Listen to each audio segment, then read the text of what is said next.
நீங்கள் பார்த்துக் கொண்டிருப்பது AJK டிவியின் புதுவை மாலை. வணக்கம். புதுவை பாரதி மில்லில் காவல்துறையினருக்காக தயாரிக்கப்பட்ட காக்கி சீருடையை முதல்வர் ரங்கசாமி பார்வையிட்டு காவல் தலைமையக SP IRC மோகனிடம் ஒப்படைத்தார்.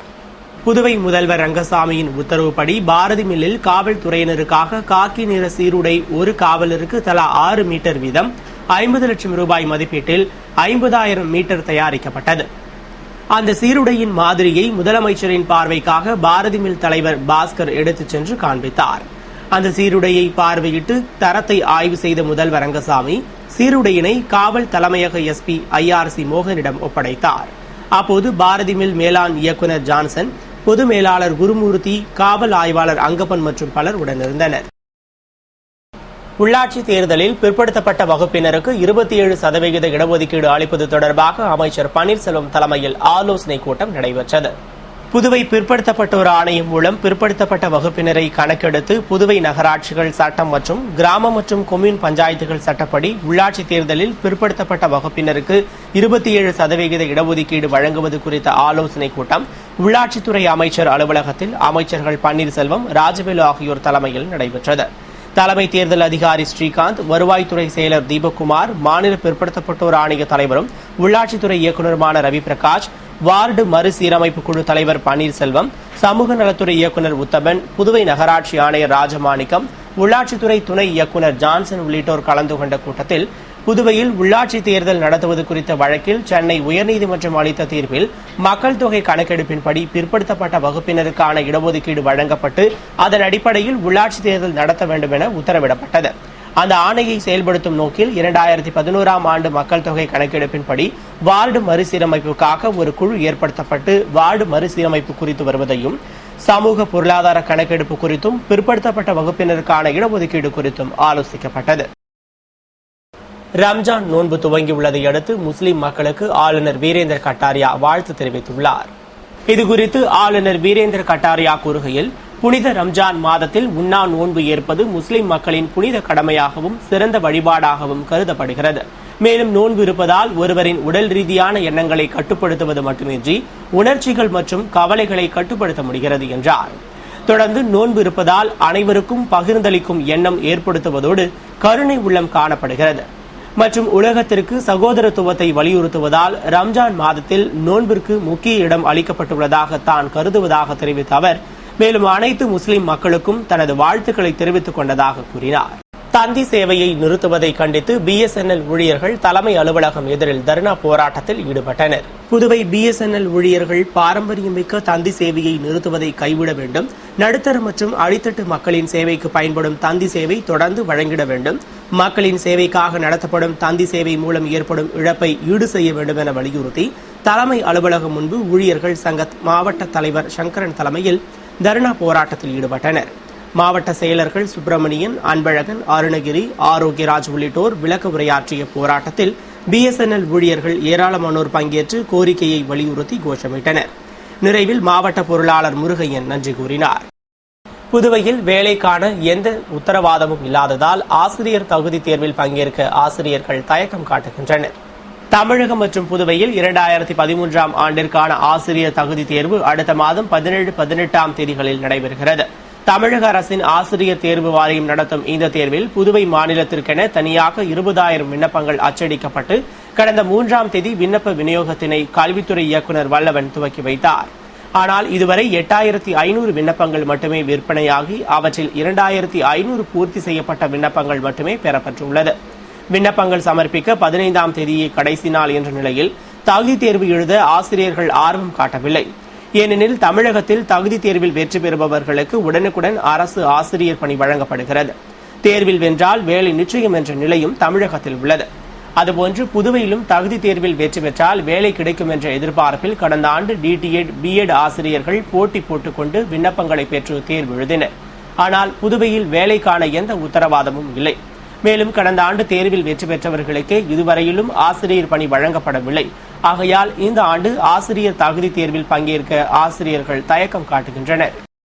கட்சியில் புதியதாக இணைவோருக்கு பதவி தரக்கூடாது என்று காங்கிரஸ் ஆலோசனை கூட்டத்தில் நிர்வாகிகள் ஆவேசமாக பேசியதால் பெரும் பரபரப்பு ஏற்பட்டது. புதுவை மாநில காங்கிரஸ் கமிட்டி நிர்வாகிகள் ஆலோசனை கூட்டம் குயவர்பாளையம் லெனின் வீதியில் உள்ள கீர்த்தி மஹாலில் மாநில தலைவர் ஏ வி சுப்பிரமணியன் தலைமையில் நடைபெற்றது. அகில இந்திய பொதுச் செயலாளரும் புதுவை மாநில பொறுப்பாளருமான சின்னாரெட்டி சிறப்பு அழைப்பாளராக கலந்து கொண்ட கூட்டத்தில் மத்திய இணையமைச்சர் நாராயணசாமி, எதிர்க்கட்சித் தலைவர் வைத்திலிங்கம், மாநிலங்களவை உறுப்பினர் கண்ணன், சட்டமன்ற உறுப்பினர்கள் வல்சராஜ், தேனி ஜெயக்குமார், லட்சுமி நாராயணன், நமச்சிவாயம், திருமுருகன், முன்னாள் முதல்வர் ராமசாமி, முன்னாள் அமைச்சர் கந்தசாமி, முன்னாள் சட்டமன்ற உறுப்பினர்கள் நீலகங்காதரன், ஏழுமலை, பாலாஜி, மனோகர், ஜெயமூர்த்தி, கமலக்கண்ணன், காங்கிரஸ் செய்தி தொடர்பாளர் வீரராகவன், முன்னாள் துணை சபாநாயகர் ஸ்ரீதரன் உள்ளிட்ட கட்சி நிர்வாகிகள், உறுப்பினர்கள் கலந்து கொண்ட கூட்டத்தில் பேசிய நிர்வாகிகள், கட்சியில் புதியதாக இணைவோருக்கு பதவிகளை தரக்கூடாது. மேலும் கட்சித் தலைவர் சோனியா காந்தி 3 வருடம் கட்சி பணியாற்றினால்தான் பதவியை தர வேண்டும் என்று கூறியிருப்பதாகவும், ஆனால் புதியதாக கட்சியில் இணைவோருக்கு பதவி தருவது என்ன நியாயம் என்றும், 10-15 வருடங்கள் கட்சிக்காக உழைத்தவர்களுக்கு என்ன பயன் என்று ஆவேசமாக பேசியதால் பெரும் பரபரப்பு ஏற்பட்டது. தொடர்ந்து தலைவி சோனியா காந்தி யாருக்கு வாய்ப்பு தருகிறாரோ அவரை வெற்றி பெறச் செய்ய அனைவரும் ஒற்றுமையாக உழைக்க வேண்டும் மற்றும் சட்டமன்ற உறுப்பினர்கள் கட்சி பணியாற்றி நலத்திட்ட உதவிகளை வழங்க வேண்டும் என்று பேசினர். தொடர்ந்து பேசிய முன்னாள் அமைச்சர் கந்தசாமி, வரும் தேர்தலில் முதல்வர் பதவிக்கு மத்திய அமைச்சர் நாராயணசாமியை நிறுத்த வேண்டும். அவர் மாநில அரசியலுக்கு வர வேண்டும். அப்போதுதான் மாநில வளர்ச்சிக்கு நிறைய செய்ய முடியும் என்று பேசியதால் தொண்டர்களிடையே பெரும் பரபரப்பு ஏற்பட்டது. புதுவை மங்களம் தொகுதிக்குட்பட்ட உருவையாறு சங்கராபரணி ஆற்றில் தூர்வாரி வாய்க்கால்களை சீரமைக்கும் பணி துரிதமாக நடைபெற்று வருகிறது. புதுவை மங்களம் தொகுதிக்குட்பட்ட உருவையாறு சங்கராபரணி ஆற்றில் ஆகாய தாமரை செடிகள் படர்ந்து வாய்க்கால்களில் குப்பைகள் தேங்கி நீரோட்டமின்றி காணப்பட்டது. இந்நிலையில் மழைக்காலம் நெருங்குவதால் குப்பைகளையும் ஆகாய தாமரை செடிகளையும் அகற்றி வாய்க்காலில் நீர் தங்கு தடையின்றி ஓட வழிவகை செய்திட வேண்டும் என்று தொகுதியின் சட்டமன்ற உறுப்பினர் தேனி ஜெயக்குமார் பரிந்துரை செய்ததன் அடிப்படையில் ஆற்றில் தூர்வாரி ஆழப்படுத்தும் பணியும் மாதிரி வாய்க்கால் அமைக்கும் பணியும் தீவிரமாக நடைபெற்று வருகிறது. புதுவையை அடுத்த சடையன்குப்பம் கிராமத்தில் 100 நாள் வேலை திட்டத்தில் பணிக்கு வந்த ஊழியர்களை பணி இல்லை என திருப்பி அனுப்பியதால் ஊழியர்கள் முற்றுகை போராட்டத்தில் ஈடுபட்டனர். புதுவையை அடுத்த விழுப்புரம் மாவட்டத்தைச் சேர்ந்த பள்ளித்தென்னல் கிராமம் அருகில் சடையாண்டிக்குப்பம் கிராமத்தில் 100 நாள் வேலைவாய்ப்பு திட்டத்தின் கீழ் பணிக்கு வந்த ஊழியர்களை பக்கத்து கிராமத்திலிருந்து ஆட்கள் வேலைக்கு வந்துவிட்டதால் வேலை இல்லை என கூறி திருப்பி அனுப்பியதாக கூறப்படுகிறது. இதனால் ஆத்திரமடைந்த ஊழியர்கள் அதிகாரிகளை முற்றுகையிட்டு போராட்டத்தில் ஈடுபட்டனர். இத்தகவலை அறிந்து போலீசார் மற்றும் ஊர் முக்கிய பிரமுகர்களும் விரைந்து வந்து அவர்களிடம் பேச்சுவார்த்தை நடத்தினர். அப்போது ஊர் தலைவர் ஊழியர்களிடம் இன்று திரும்பி சென்றுவிட்டு நாளை பணிக்கு வரும்படி கூறினார். மேலும் நாளையும் அதிகாரிகள் பணியை வழங்காவிட்டால் தங்களுடன் இணைந்து நாங்களும் போராடி பணியினை பெற்றுத் தருவோம் என்று கூறினர். இதனையடுத்து ஊழியர்கள் கலைந்து சென்றனர். புதுவை கரிக்கலாம்பாக்கம் கிராம பஞ்சாயத்தில் 100 நாள் வேலைவாய்ப்பு திட்டத்தின் கீழ் அரங்கநாயகி வாய்க்கால் தூர்வாரும் பணியினை அமைச்சர் ராஜவேலு துவக்கி வைத்தார். புதுவை நெட்டப்பாக்கம் கொம்யூன் பஞ்சாயத்திற்கு உட்பட்ட கரிக்கலாம்பாக்கம் கிராம பஞ்சாயத்தில் மகாத்மா காந்தி தேசிய ஊரக வேலைவாய்ப்பு திட்டத்தின் கீழ் அரங்கநாயகி வாய்க்கால் 5 லட்சம் ரூபாய் மதிப்பீட்டிலும், செம்பியம்பாளையம் கிராம பஞ்சாயத்துக்கு உட்பட்ட மாரியம்மன் கோவில் குளத்தை 12 லட்சம் ரூபாய் மதிப்பீட்டிலும் தூர்வாரும் பணியின் துவக்க விழா நடைபெற்றது. விழாவில் சிறப்பு விருந்தினராக அமைச்சர் ராஜவேலு கலந்து கொண்டு பணியினை பூமி பூஜையுடன் துவக்கி வைத்தார். அப்போது வட்டார வளர்ச்சி அலுவலக அதிகாரி குப்புசாமி மற்றும் துறை பொறியாளர்கள் உடனிருந்தனர் மற்றும் கிராம மக்கள் பங்கேற்று வேலைவாய்ப்பினை பெற்று பயனடைந்தனர். புதுவை கல்வித்துறை ரொட்டிப்பால் ஊழியர்கள் சங்கத்தினர் நிலுவை சம்பளம் வழங்கிட வலியுறுத்தி கல்வித்துறை முன்பு ஆர்ப்பாட்டத்தில் ஈடுபட்டனர். புதுவை கல்வித்துறை ரொட்டிப்பால் ஊழியர் சங்கத்தினர் ரொட்டிப்பால் ஊழியர்களுக்கு 5 மாத சம்பள பாக்கி தொகையை வழங்கிட வேண்டும், ரொட்டிப்பால் ஊழியர்களை கல்வித்துறை பகுதி நேர ஊழியர்களாக மாற்றிட வேண்டும் உள்ளிட்ட கோரிக்கைகளை வலியுறுத்தி கல்வித்துறை முன்பு கூட்டமைப்பு தலைவர் விஜயன் தலைமையில் தர்ணா போராட்டத்தில் ஈடுபட்டனர். மத்திய கூட்டமைப்பு பொதுச் செயலாளர் லட்சுமணசாமி சிறப்புரையாற்றிட தலைவர் மதுரகவி, செயலர் சித்ரா, சீனிவாசன், பிரபா மற்றும் விஜயலட்சுமி ஆகியோர் வாழ்த்துரை வழங்கினர். போராட்டத்தில் சங்க பொறுப்பாளர்கள் மற்றும் ரொட்டிப்பால் ஊழியர்கள் திரளாக கலந்து கொண்டு கோரிக்கைகளை வலியுறுத்தி கோஷமிட்டு ஆர்ப்பாட்டம் செய்தனர். புதுவை பெரிய காலாப்பட்டு சுனாமி குடியிருப்பு பகுதியில் ஆழ்குழாய் அமைக்கும் பணியினை சட்டமன்ற உறுப்பினர் கல்யாணசுந்தரம் பூமி பூஜையுடன் துவக்கி வைத்தார். புதுவை காலாப்பட்டு தொகுதிக்குட்பட்ட பெரிய காலாப்பட்டு சுனாமி குடியிருப்பு பகுதியில் நிலவி வரும் குடிநீர் தட்டுப்பாட்டை தவிர்க்கும் பொருட்டு உழவர்கரை நகராட்சி நிதியிலிருந்து 4 லட்சம் ரூபாய் மதிப்பீட்டில் ஆழ்குழாய் அமைக்க திட்டமிடப்பட்டு அதற்கான பூமி பூஜை விழா நடைபெற்றது. விழாவில் தொகுதியின் சட்டமன்ற உறுப்பினர் கல்யாணசுந்தரம் சிறப்பு விருந்தினராக கலந்து கொண்டு பூமி பூஜையுடன் பணியினை துவக்கி வைத்தார். விழாவில் நகராட்சி ஆணையர் மற்றும் பொறியாளர்கள், கிராம முக்கியஸ்தர்கள் மற்றும் பொதுமக்கள் பலர் கலந்து கொண்டனர். புதுவை சுகாதாரத்துறை ஊழியர்கள் கோரிக்கைகள் நிறைவேற்றப்படாததை கண்டித்து அரசு மருத்துவமனைகளில் உள்ளிருப்பு பணி புறக்கணிப்பு போராட்டத்தில் ஈடுபட்டனர். புதுவை சுகாதாரத்துறை ஊழியர்களின் சங்கங்கள் கூட்டமைப்பு சார்பில் அரசிற்கு விடுக்கப்பட்ட கோரிக்கைகள் நிறைவேற்றப்படும் என பேச்சுவார்த்தையின் போது உறுதியளித்துவிட்டு இதுவரை எந்த நடவடிக்கையும் எடுக்கப்படாததை கண்டித்தும் 6வது சம்பள கமிஷன் பரிந்துரைத்த சலவைப்படி, பேஷன் கேர் அலவன்ஸ் ஆகியவற்றை முன்தேதியிட்டு வழங்க வலியுறுத்தியும் சுகாதாரத்துறை ஊழியர்கள் புதுவை அரசு பொது மருத்துவமனை மற்றும் ராஜீவ்காந்தி அரசு பெண்கள் மற்றும் குழந்தைகள் மருத்துவமனையில் காலை 8 மணி முதல் 10 மணி வரை உள்ளிருப்பு பணி புறக்கணிப்பு போராட்டத்தில் ஈடுபட்டனர்.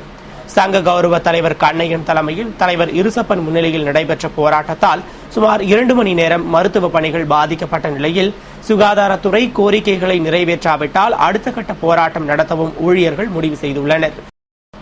புதுவை ஜவஹர் நகர் சமுதாய நலக்கூடத்திற்கு தேவையான மேசை, நாற்காலி உள்ளிட்ட பொருட்களை அர்ப்பணிக்கும் விழாவில் அமைச்சர் பன்னீர்செல்வம் பங்கேற்று சிறப்பித்தார்.